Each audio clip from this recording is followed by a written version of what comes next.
The mother of 2 victims shot to death in Sampson County says the murders follow a long history of domestic violence complaints. Monique John has more. The Sampson County Sheriff's Office has released the names of the people killed in the incident on Sunday. They say the man behind the shooting had a history of domestic violence with one of the victims. I want to know why. Why you took my family? He had no right to take my family away. That's the voice of Barbara Green, now reeling after losing her daughter, Carrie Trample, and son, Daniel Wiltshire, in the shooting. The Sheriff's Office say they were killed by Dwayne Miller, Trample's partner.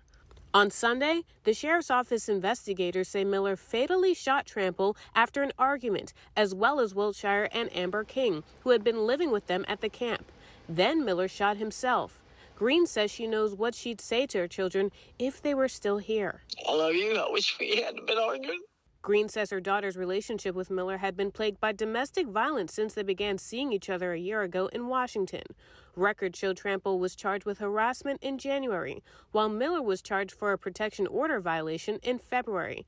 But Green expressed her grief with the Sampson County Sheriff's Office, telling them Miller was violent and a threat to her family. If they would have done their job, they'd be alive.